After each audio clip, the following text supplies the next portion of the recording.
pembangun tes cerpen ya. Jadi sebelum kita masuk ke materi kita, ya di sini coba lihat di depan. Di sini ada kompetensi dasarnya. Di sini kompetensi dasar yang ibu coba lihat ke depan ya. Kompetensi dasarnya yaitu menganalisis unsur pembangun tes cerpen. Ya, itu yang pertama. Nanti di tes cerpen ini nanti kita menganalisis apa itu unsur intrinsiknya, ya kan? Apa-apa nanti yang ada di dalam tes intrinsik. Terus yang kedua menganalisis unsur ekstrinsik. Jadi nanti apa-apa juga yang terdapat di dalam tes unsur ekstrinsik. Terus yang keduanya nanti di bagian keterampilannya kita mengonstruksi sebuah tes cerpen. Sebelum di sini coba kita lihat, kita nonton melihat video singkat dulu ya. Ya, silakan.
Ya, tadi sudah nonton kan? Dari tadi kita melihat video cerpen tadi. Ada yang bisa, apa yang bisa kalian lihat tadi dari cerita video singkat yang ibu sudah buat tadi? Ada yang bisa?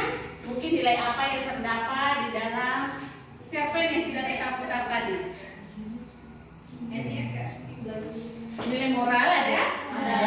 Nilai moralnya seperti bagaimana? Coba satu orang. Kejujuran. Kejujuran yang ada di situ seperti bagaimana tadi?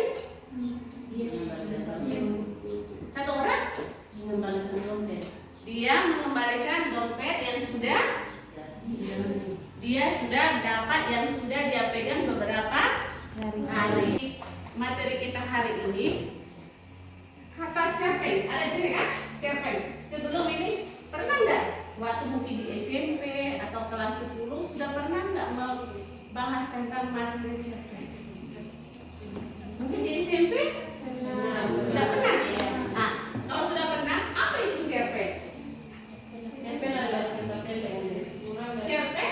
Cerpen adalah cerita pendek. Merupakan cerita pendek yang tidak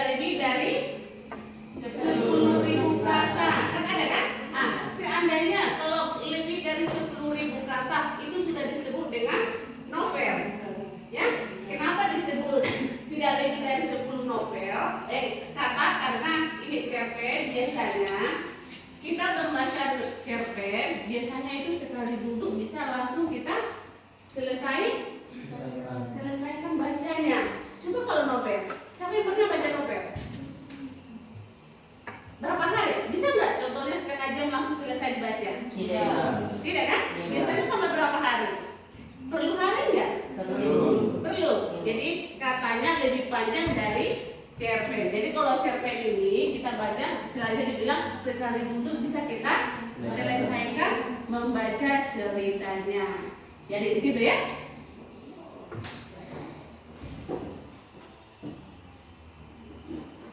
Nah, di sini ada, bisa dilihat dari belakang. Bisa. Di situ ada ciri-ciri cerpen. Ciri-ciri cerpen yang pertama, coba Inggris baca. Panjang karangan lebih kurangnya lebih kurang 10 halaman. 10 halaman. Yang kedua, Habis dibaca sekali duduk. sekali duduk. Ketiga, Tidak menggambarkan semua kisah para tokohnya. lanjut Yang baca. kedua, ada konflik tetapi tidak menimbulkan perubahan nasib pelaku. Yang kelima, hanya menimbulkan satu alur. Yang keenam, perwatakan tokoh dilukiskan secara singkat. Yang ketujuh, menimbulkan kesan mendalam bagi pembaca. Iya. Nah, di sini itu yang tadi dibilang karangan panjang karangan tidak lebih dari 10 halaman. Berarti kalau contohnya 4 halaman, 5 halaman, berarti bacanya perlu nggak kita berhari-hari? Tidak kan? Nah, jadi disitulah dibilang tidak lebih dari 10.000 kata, gitu ya. Nah, kalau di rumah siapa yang punya cerpen? Ada nggak? Mungkin kalian ikuti seri-seri dari cerpen kan? Ada nggak? Mungkin ada tapi tidak mengikuti serinya, begitu kan? Nah, jadi nanti di sini kita bisa mengikuti seri cerpen, tetapi mungkin dengan judul yang berbeda-beda, gitu ya. Nah, yang kedua, habis dibaca sekali dulu, terus tidak menggambarkan semua kisah para tokohnya. Jadi singkat-singkat saja, ya, singkat-singkat saja diisi dari ceritanya. Terus yang berikutnya di sini kita masuk di unsur-unsur pembangun cerpen. Ah, unsur-unsur pembangun cerpen itu ada berapa? 4. Ada 4, ada 2 dulu ya. Ada 4 di sini, tapi kita untuk hari ini menganalisisnya ada 2 dulu ya. Kita fokus ke unsur intrinsik dan unsur ekstrinsiknya. Jadi unsur intrinsik tahu nggak? Apa itu yang dimaksud dengan unsur intrinsik? Unsur yang terdapat di dalam sebuah cerita. Jadi kalau tidak ada unsur intrinsiknya, itu nanti cerita kurang menarik. Kenapa ibu bilang kurang menarik? Karena unsur-unsur intrinsik kita tahu dulu apa-apa yang terdapat di dalam unsur intrinsik. Ada yang tahu? Mungkin yang masuk di dalam unsur intrinsik yang pertama apa? Tema. Latar atau settingnya. Nah, yang ketiga tokoh dan penokohan. Kalau ada tokoh, penokohannya ada ya. Alur atau plot. Berikutnya lagi konflik atau masalah. Selanjutnya amanat. Apa itu amanat? Pesan yang disampaikan. Ini, ya kan? Sebenarnya tadi itu mau sendiri, tapi kita coba dulu apa-apa yang maksudnya bisa masih ingat tidak materi waktu masih di kelas SMP, begitu kan? Inilah yang masuk ke dalam unsur intrinsik sebuah cerpen. Yang pertama adalah tema. Tema itu merupakan ide, ya, ide gagasan di dalam sebuah cerpen. Jadi kalau ada tema ini berarti menggambarkan dari keseluruhan cerita ini menggambarkan tentang apa? Apakah mengenai kehidupan sehari-hari, apakah mengenai tentang bagian budaya atau politik, begitu kan? Jadi dengan adanya tema nanti bisa kita lihat nanti dengan adanya nilai-nilai yang terdapat di dalam dalam cerpennya. Begitu ya? Nah, setelah tema masuk di Alur. alur itu apa? Alur disebut juga plot. Plot atau Alur jalan Jalan cerita ya. Kalau alur kan berarti jalan cerita. Jalan ceritanya seperti bagaimana? Alur itu dibagi berapa? Ada 3. Alur maju, alur mundur, alur mundur, alur gabungan dari antara alur maju dan alur mundur berarti campuran. Kalau alur maju, ada yang tahu ceritanya seperti bagaimana? Alur maju ceritanya namanya juga maju, ya kan? Berarti ceritanya menggambarkan ceritanya dari awal sampai akhir. Kalau alur mundur dari akhir menuju ke awal. Kalau campuran menceritakan ada kalanya dia dari akhir, ada kalanya dari awal, ada kalanya dari tengah, berarti namanya juga campur, berarti gabungan dari alur maju dengan alur mundur. Nah, kalau latar atau setting, latar dibagi berapa? 3. Latar tempat, waktu, suasana. Berarti kalau latar tempat berarti tempat kejadiannya di mana? Ya kan? Berarti tempat berarti nama tempat. Kalau waktu berarti waktu kejadiannya, ya kan? Kalau suasana, bagaimana keadaan di cerita tersebut? Apakah mereka sedih? Apakah mereka senang? Apa dalam keadaan tegang? Gitu kan? Jadi tergantung dari ceritanya. Kalau penokohan, biasanya kalau penokohan harus ada dulu tokoh. Lalu kalau tidak ada tokoh, bagaimana kita mau menentukan penokohannya? Jadi penokohan itu apa? Penokohan berarti watak dari sang tokoh, berarti karakter, gitu ya. Berarti harus ada dulu. Kalau kita menentukan penokohannya, tentukan dulu tokohnya siapa. Kalau tokoh berarti pelaku, siapa yang bermain peran di dalam cerpen tersebut, gitu ya. Jadi contohnya namanya Budi, namanya Wati. Nah, setelah sudah ada nama itu, baru kita lihat di ceritanya bagaimana sifat mereka, bagaimana dia melakukan dialog yang dilakukan di cerita itu. Apakah dia keras, apakah dia lembut, apakah dia penyayang, apakah dia pemarah, gitu ya. Jadi itu nanti akan kita tuliskan di bagian penokohannya.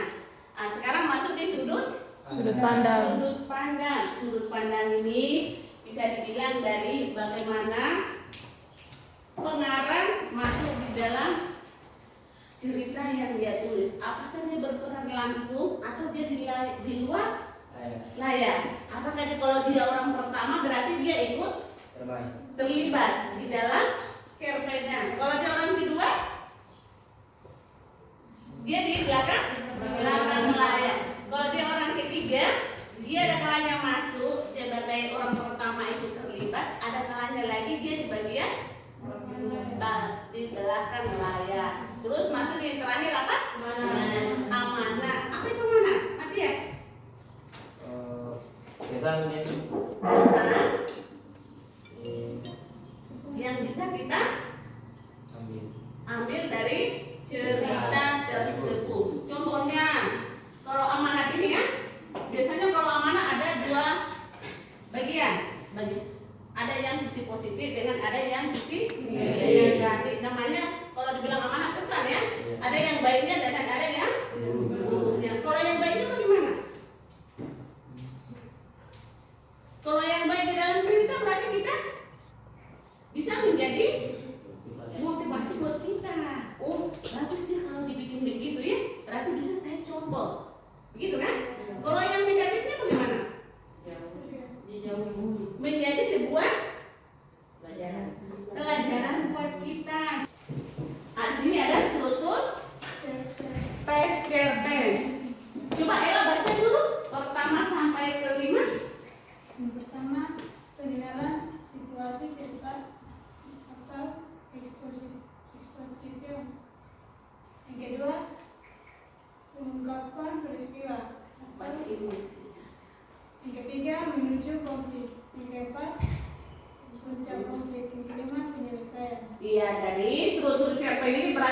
dibilang struktur berarti utuh ya. Nah, berarti tubuh dari sebuah, kalau kita membaca sebuah cerpen, apa saja yang ada di dalamnya, begitu ya. Kalau dibilang struktur berarti urutan dari awal sampai akhir. Jadi yang pertama itu adalah pengenalan situasi. Biasanya itu pengenalan ini ada di bagian-bagian awal. Mungkin paragraf pertama atau kedua sampai ketiga. Gitu ya. Biasanya itu mengenalkan apa yang disampaikan di cerita tersebut. Bagaimana awal dari ceritanya. Di situ belum ada masalah-masalah, ya kan? Namanya juga masih awal kan? Nah, jadi di situ memaparkan bagaimana cerita awalnya seperti gimana. Baru setelah itu mungkin paragraf berikutnya atau mungkin 3 atau 4 paragraf masuk di pengungkapan peristiwa. Mulailah muncul di sana apa konfliknya. Masalahnya apa? Sudah mulai timbul satu persatu masalahnya di sana. Terus masuklah ke menuju konflik. Kalau dibilang menuju konflik ini berarti sudah puncaknya di sana, ya kan? Berarti menuju konflik berarti mau menuju ke puncak sebuah masalah. Sudah mulai ada reta-reta, sudah mulai kita melihat salah antara tokoh satu dengan tokoh yang lain sudah mulai bermusuhan, sudah mulai ada konflik-konflik di sana, gitu ya. Nah, setelah itu baru masuk di puncak masalah. Namanya puncak masalah itu bagaimana? Kalau dibilang puncak masalah, coba bayangkan puncak masalah. Pernah nggak bermasalah? Sini. Nah, pernah. Kalau dibilang puncak masalah bagaimana? Letak permasalahan. Letak permasalahan. Emosi keluar semua. Iya kan? Yang tadinya kita lembut berbicara, kalau sudah di puncak masalah lembut kan tidak? Iya kan? Jadi di puncak masalah semua kelihatan siapa yang terlibat masalahnya, siapa yang kerjasama, apa ini semua sudah terbaca di dalam bagian ini. Terus setelah itu ada nggak penyelesaiannya? Ada. Tadi kan panas masalahnya kan? Ada pendinginnya kan? Ada. Setelah ada penyelesaian. Solusinya seperti bagaimana? Solusinya ini biasanya di bagian akhir, di paragraf-paragraf terakhirnya. Bagaimana solusi dari masalah ataupun cerpen tersebut. Ya, kita buat dulu pembagian kelompok. Ini sudah gabung di kelompoknya? Sudah. Kelompok pertama mana? Kedua? Ketiga? Keempat?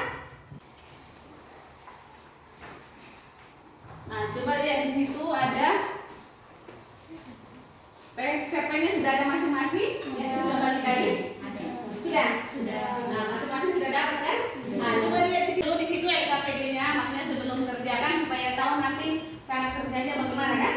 Nah, coba lihat di situ yang lembaran ada di situ nanti tulis nama kelompoknya, ya kan? Berarti nanti di nama kelompoknya ini nanti ditulis kelompoknya, contohnya kelompok 1 berarti tulis angka nomor 1 berarti kelompok 1, 2, 3 sampai kelompok 4. Baru di situ kelasnya nanti ditulis ya. Nah, setelah itu nama anggota kelompoknya nanti diurutkan saja nantinya di situ. Terus di situ berikutnya ada di situ langkah pertama sampai langkah keempat. Ah, nanti langkah keempat itu kita mengerjakan diskusinya ya. Yang pertama baca dan dengarkan cerita. Ah, jadi di situ ada tes cerpennya tidak semua? Sudah dapat? Nanti baca dulu tes cerpennya. Setelah sudah baca, baru nanti kalian menganalisis, berarti mengamati, ya? Apa yang ada di dalam tes cerpen tersebut. Berarti kita menentukan unsur intrinsik dengan unsur ekstrinsiknya.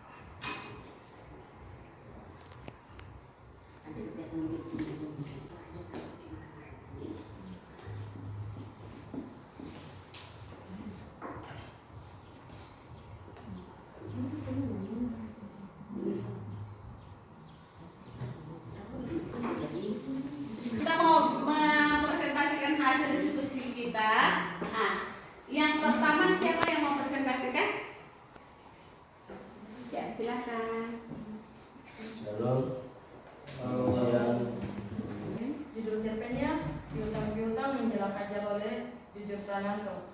Tema kebaikan sampai ajal menjemput. Latar waktu tepatnya jam 12 15 menit pada siang hari. Tempat ruang tunggu ICU. Perkenalkan, nama saya Era Sero.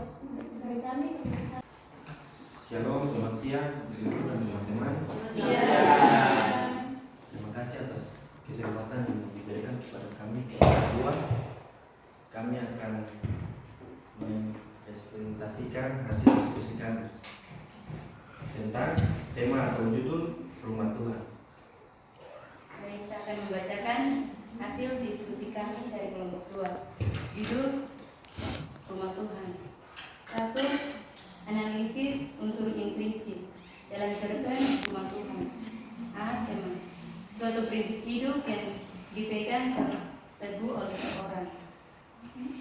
Hampir di setiap tersebut menggambarkan bahwa ibu ialah orang yang menyayangi, bahwa berdatangan ke rumah yang sedang sakit itu.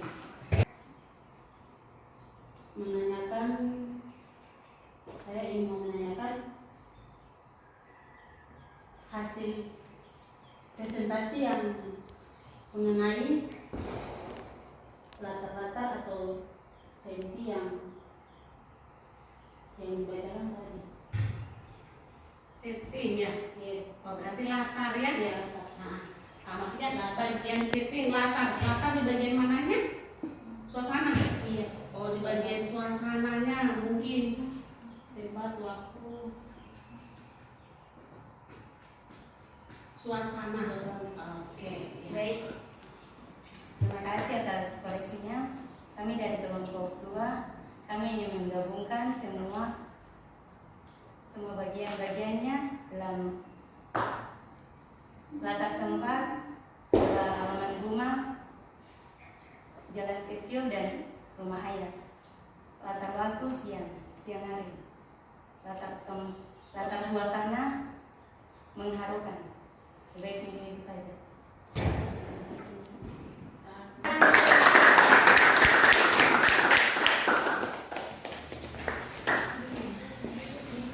Oke, itu tadi hasil presentasi dari teman-teman yang sudah tadi maju ke depan kan? Tadi ada yang menanggapi, ada yang memberikan masukan ya. Jadi setiap kita melakukan presentasi, contohnya seperti tadi kelompok 2 ya. Iya. Kelompok 2 dalam menyusun tadi unsur-unsur intrinsiknya, mereka menggabungkan ya? Iya. Menggabungkan dari latarnya. Jadi mungkin kelompok 1 tadi waktu mendengar tidak mengarah yang mana bagian latar tempatnya, yang mana bagian latar waktunya, yang mana bagian latar suasananya. Jadi kalau mau menyusun unsur intrinsik dan ekstrinsiknya, kalau kita pas diskusi begini harus kita susun sesuai dengan urutannya. Jadi sebelum kita mengakhiri nanti kita post test dulu ya. Kita menguji dulu sampai di mana pemahaman kita tentang tes pembangun cerpen, gitu ya. Di sini Ibu sudah ada buat soalnya, nanti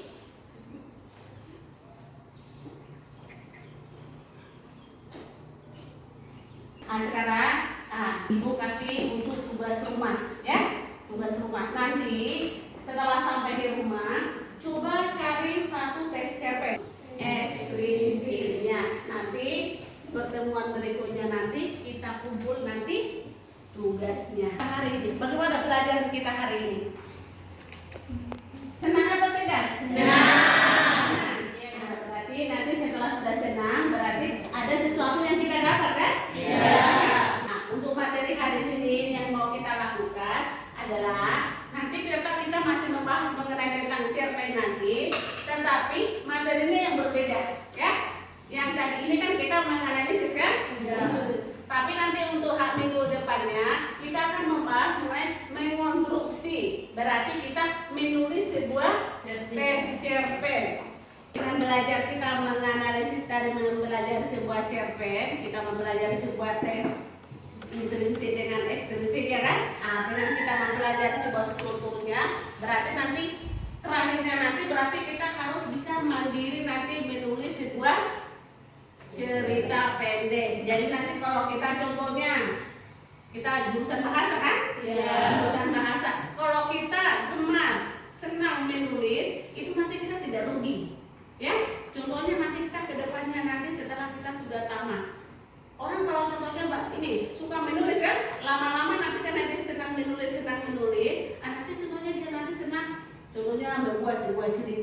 ya kan? Nah, contohnya nanti ketika nanti menjadi sebuah ada juru tulis kan? Ada kan tidak? Itu kan tidak gampang kan? Harus ada nanti keterampilannya. Bagaimana caranya, tekniknya bagaimana, itu kan harus dipelajari kan? Jadi harus kita senang dulu, kita gemari dulu. Habis itu nanti baru menjadi sebuah hal terbiasa nanti ke depannya. Satu orang yang pimpin kita dalam doa. Oke, silakan Mati.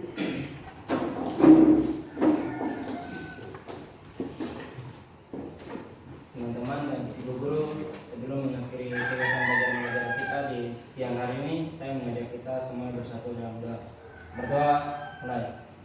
Selamat siang Tuhan, terima kasih atas penyertaan-Mu dari awal pembelajaran kami hingga akhir ini. Tuhan, semoga kami senang dengan pendataan berkati ilmu kami. Berkati ibu guru yang memberikan materi kepada kami.